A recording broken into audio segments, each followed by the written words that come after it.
Om Nityananda Paramashivamam. Om Nityananda Paramashivamam. Om Nityananda Paramashivamam. Om Nityananda Paramashivamam. Om Nityananda Paramashivamam. Om Nityananda Paramashivamam. Om Nityananda Paramashivamam. Om Nityananda Paramashivamam. Om Nityananda Paramashivamam. Om Nityananda Paramashivamam.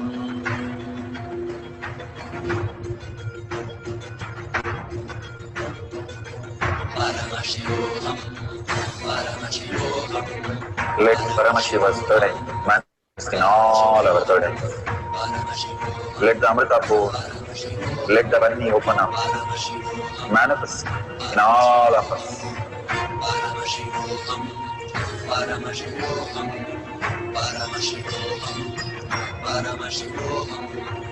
Let Paramashiva. Such a beautiful space of experiencing the oneness with Paramashiva.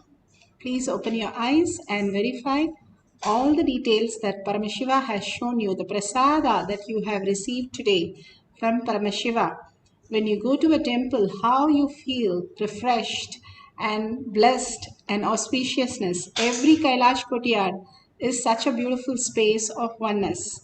And simply thank Bhagavan for whatever he is offering to you. All this he is giving you again and again, the pre-satsangs, satsangs and darshans, initiations, different things that he is bringing to you to make you understand that Paramashiva is real, and that is what all your abundance and auspiciousness starts manifesting in you. So please share this. Take 5 minutes of your time, the 5 hours that Bhagavan put his time. Take 5 minutes of your time in sharing in tinyurl.com/powermanifestation or in other social media platforms that you are in, and tag it to your friends and families without fail. They are a reflection of who you are. So make sure you share with them and thank Bhagavan that all these auspiciousness that he is showering on each one of us. So with that, if you see a $sign at the end of the YouTube, please go ahead and click it and offer your gratitude to Kailasha. Whatever you offer at Bhagavan's lotus feet, it will have n-fold to the reality. Every time we go to a Hindu temple, we offer our gratitude in the hundi first and then go into the Garbha Mandir. That's exactly how Bhagavan is bringing that Kailasha space in each of us to expand and more attest that Paramashiva is real and I am Paramashiva manifesting the reality. So with that, let's surrender all the powerful cognition and power manifestation to Bhagavan's lotus feet. And again, with a deep earning and gratitude, ask Bhagavan to make Paramashiva as your existential reality, to shower all the auspiciousness and abundance as your reality. And thanking each and every one of you in the deep meditative space that you are creating such a auspiciousness, such a beautiful thing for you and everybody around you. So thank you, each one of you. With that, let's end with the Purna Mantra. Om Purnamada Purnamidam Purna Purnamudashyate Purnasya Purnamataya Purnameva Vashishyate. Om Shanti Shanti Shanti Hari Om Tat Sat Sarvam Bhagavate Sri Nityananda Paramashivam Padukarpanamastu. Om Nityanandam. Thank you so much. See you again after the next darshan we have at 6 p.m. in the Zoom session. Next power that we'll be manifesting. You can join in the Zoom through eKailasha. Thank you. See you then. Nityanandam.